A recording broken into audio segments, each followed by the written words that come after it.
Welcome to Liberate Your People Pleaser. I am your host, Brenda Florida, certified life coach, and you might be a people pleaser if you sacrifice your needs or your wants or your feelings to benefit someone else, or you keep silent when something bothers you or upsets you, or you're super critical and feel like you're probably your own worst enemy. Well, here's what I've got in store for you for this podcast. First of all, there's nothing wrong with you and you don't need fixing. What we need to do is leverage the superpowers of being a people pleaser, because there are definite superpowers. You are super intuitive, I am sure. You have great powers of empathy, the ability to read a situation and know what's going on with people and those around you. So what we're going to do in each episode is talk about ways to disempower the parts of it that are diminishing and don't serve us anymore, and level up or empower all those superpowers. So join me in the next episode of Liberate Your People Pleaser. All right, let's do it. Let's talk about dating. And of course, even if you're with someone in a partnered way or a married way, you'll find your gold nuggets in here. But I really want to talk in this episode about the whole dynamic of dating and people pleasing. It's a topic that's near and dear to my heart because I've done a lot of dating, because I've been single for most of the last 20 years. And it's really an art form for those of us who are people pleasers, because we will tend to attract narcissists, for starters, okay, or anyone in the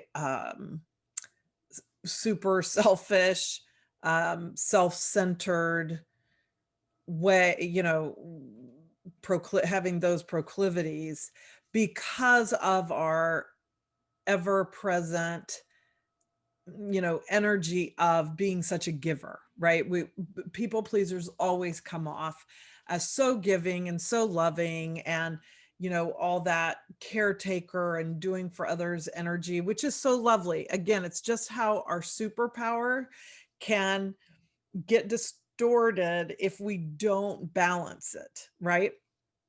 If we don't have those boundaries, if we don't communicate that that's not all of who we are, it's part of who we are, right? And so part of the challenge in dating is putting both how we put ourselves out there, whether out there is on an online dating app, in our profiles and stuff, how we communicate when we start, when we're in that meeting process and we're starting to communicate with somebody, or going on those first few dates, or starting into the relationship, or we're into the whole dating thing, right? Through this whole process, it never ends, and it doesn't end when we get married either, right? So that's why everything I'm going to talk about here applies to everybody if in any kind of relationship.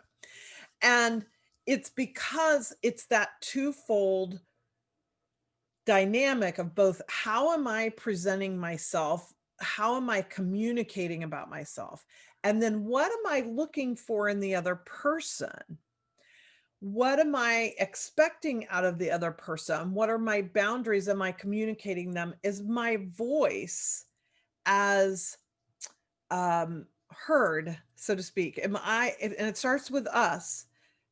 And then it goes to the other. So am I valuing my own voice as much as I'm valuing the voice of the person, that I'm dating or starting to chat with or starting to build a relationship with or am married to? Because sometimes what happens is you do great during the dating period, and then somewhere along the line, after more time sets in and that familiarity and the comfort and all that kind of settles in, whether you've gotten married or not, then you stop letting your voice be equally as important, and you start kind of conforming or appeasing, or we could use a lot of different words, but accommodating the other person. But for a lot of us, that starts from the very beginning, right? Like that. I mean, one of my greatest weaknesses when I'm dating, I mean, this is true in friendships and in work situations. But for me, as soon as there's some romance, a little chemistry, a little sexual energy, I have had in the past a terrible habit of becoming super accommodating. Okay. And maybe you can relate to that. Can I hear an amen? And so what happens is the accommodation, like I think I'm just being nice, I'm being flexible, I'm pretty open to a lot of different things. So, you know, I probably don't really care that much. Like if we were going to go out to dinner and he asked me where I wanted to go to dinner, I might very well, kind of do the, oh, I don't care. What are you thinking about? Not because I don't have something in mind, not because I'm not decisive. If I'm very decisive. So I can decide, but it's just like I'm open. I love eating all kinds of food. I love all sorts of restaurant experiences, whatever. Same thing could happen to me in travel because there's very few places in the world I don't want to go. And so it could be like, oh, well, where do you want our next best trip to be? And I would go along with that because I would love to go there. Right. And so it seems very innocent. I just use those examples. They're not very good COVID examples, right? Not a lot of restaurant going or traveling, but whatever. We could bring it down to what's for dinner tonight, right? The point is for me, like it's genuinely one thing at a time, probably not a big deal. And that's what so often happens to us as people pleasers. It's like, oh, I'll go the extra mile on this one thing. And then another thing comes up and you go the extra mile on that. And another thing comes up and you go the extra mile on that. And all of a sudden you're burned out. Okay. And so it's very much, I always think of this metaphor of the experiment they did, poor frog, but with the putting a frog in a pot of cold water, they're very happy there. And as long as you turn up the heat slowly and that water just heats gradually, even though the frog could jump out of the pot, it doesn't. It will actually boil itself to death because it is happening slowly and it's adapting until it dies. And I can tell you, I have died in my relationships many, many, many times. So that's what we want to prevent. That's where, again, to keep our superpowers from getting distorted, we have to have those boundaries. We have to keep checking in with, okay, wait a minute, is my voice being heard? Am I communicating? So again, it starts with me. We like to blame our partner or the guys or the women that we attract or whatever. But let's start at home because that's the only place we have any power.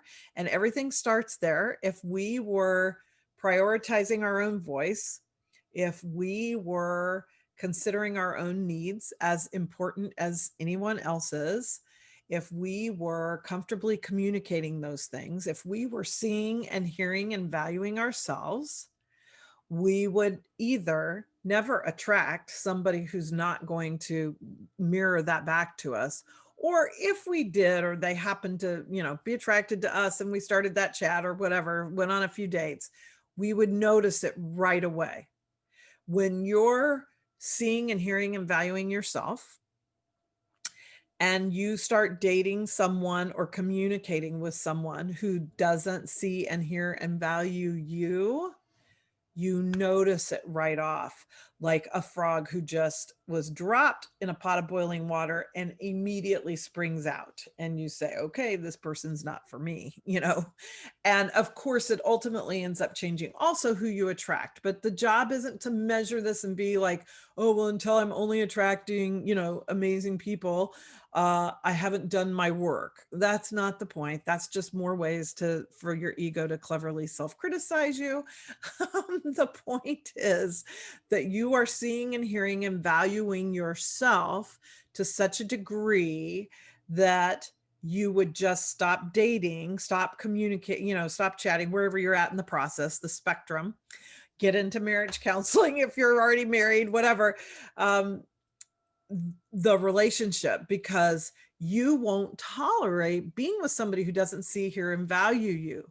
So I have a new package coming where I'm going to work with people on this very thing when they're in relationship, whether you're just starting to date, whether whether you've met somebody or you have met someone and you're, growing in your relationship, or even if you're married and you realize you're not being seen and heard, which also means you're not being valued, because we can't separate those. Okay. And so clients will come and they'll be very, frustrated because they're not being seen and heard. And this is a pattern, certainly in romantic relationships, but then they can realize it happens in other relationships in their life, whether it's at work or with original family members or, their own family members. Their kids don't listen to them. Their friends don't listen to them, whatever. Being seen and heard always starts at home. It always starts with me. And so it's never any more important than when you're dating, because you've got to see and hear and value yourself, that your communication, from your profile to those initial, flirtations and chats, and then phone calls and Zoom calls, and, ultimately seeing each other face to face, in all those early days of dating. It's so important that you're connected to your truth, your desires, and communicating those clearly, who you are, what's important to you, what, all those things. So I'm really thinking, I'd love your feedback on this, because I'm really thinking about doing a little package where it's like 2 sessions with me one-on-one, and then I'll help you write or edit, if you've already got them, online dating profile. Because I think today, especially with, COVID limiting us so much for being out in the world, in work environments that would have helped us meet other people, or social environments where we would have just naturally, met other people that could be, fun dating prospects. Those things are not happening as much. And so even I, who have always met plenty of people just being out and about in the world, and I've done online dating, Match and all of them. I've done them, but most of my actual dates I have come from me meeting people, it just in my work, or, again, natural social environments, but we don't really have that right now. And so I too am probably getting on, a dating service here in the near future, because I think it's just, practically speaking, going to be the most, um, the easiest way, the most practical way to meet somebody, and, do Zoom calls and, things like that. And then ultimately be able to, meet out, since we can still, at least right now, as I'm recording this, go to restaurants and things like that. But I think that the whole, pandemic era has definitely created a greater need to be meeting people online and through things, but there are other things you can do. So I love this idea of helping people, men and women, get really clear on how do they want to present themselves on a dating site, and with or without the dating site. How do you want to present yourself to a prospective, person? How do you want to hold on to your truth? What's important to you to communicate? And what are your triggers for letting those go? Because all of us as people pleasers have triggers that make us start to back off of what was important to us and let somebody else's voice, somebody else's opinion, somebody else's desire become more important than our own. And we can't be seen and heard by somebody else when we're doing that to ourselves. So I'd love to hear your thoughts on this. I want to hear if this clicks for you. Like, you may not have thought of it this way, but now think about some of your relationships that haven't worked, or some of the ways you've presented yourself in the world, and put this kind of, view it through this filter or this lens, that what was really happening, I felt not seen, not heard in the outer situation. But when I look at it internally, I realize I wasn't seeing and hearing myself too. I might have been getting pissy about it. Like, I might have seen enough and heard enough to know I wasn't getting it, and being angry at the other. But here's the big difference. If I'm seeing and hearing myself and valuing myself at the same level I value others, then when the other person doesn't see, hear, value me, I mean, of course, I'll have an emotion that might make me mad, whatever, and I'm going to set my boundary. And if they won't see and hear me, I'm going to stop dating them. And so there's going to be disappointment in that and whatever. I'm not saying there are no feelings around it, but it's all very clean. It's like I bumped my head on the wall. Wow, that hurts. And in a couple of minutes, that's over. And so it's clean pain. But if I bump my head and then I criticize myself for the next 15 minutes about how stupid I was not to see that thing, or, bumping my head into the cabinet, or, whatever. And then my kids call, or my friends call, or I post it on Facebook and I'm talking about it all day. Now I've got what I consider dirty pain around that. I've let that incident of hitting my head give me pain and frustration and keep me on it for hours instead of minutes. So that's how it is when we see and hear ourselves and value ourselves. Sure, shit goes astray. Everybody doesn't respect it, like whatever. There could be conflict, whatever. If I'm with another person who is seeing and hearing and valuing themselves and therefore me, we can navigate and negotiate that all day long, right? The great relationships aren't great because they don't have conflict. It's because they can navigate and negotiate. You can't get to navigate and negotiate if you're not seeing and hearing and valuing each other. So I've got to see and hear and value me. Then I can see and hear and value another person. And then I've got to pair up with somebody who can do the same for themselves and do the same for me. Then we can navigate and negotiate our way through all kinds of conflict or just, crisis, whatever natural things that come up, large and small. But if I'm not seeing and hearing myself, or I choose somebody who won't see and hear and value me, then it's just conflict, resentment, anger, stuff that doesn't go away, stuff that it just has a totally different energetic feel. So love to hear your thoughts on this. And if you want me to help you set up your profile and maybe do a couple sessions, even if I don't have this package out, I think you just tell me you're interested and we'll chat about that. So let me know in the comments, email me always. You can always email me, brenda@brendaflorida.com. And let me know if you've got a question for a future episode. The link for that is in the show notes and on my website, brendaflorida.com/podcast. So I'll see you on the next one.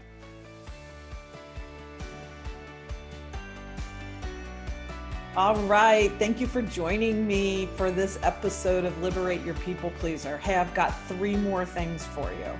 One is join my private Facebook group, Liberate Your People Pleaser. We have lots of great conversations. I do Facebook Lives in there, drop in free resources, all kinds of cool things to support you in your journey to liberate your people pleasers. So the link for that is in the show notes. Second, I would love it if you would put a 5-star review on whatever podcast service that you found the podcast on.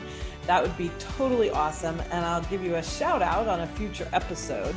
And last but not least, if you've got a question you would like for me to answer or address, you'll also find a link in the show notes to do that. So submit your question and you'll hear me talk about it on a future episode of Liberate Your People Pleaser. I'll see you in the next episode, everyone. Bye-bye.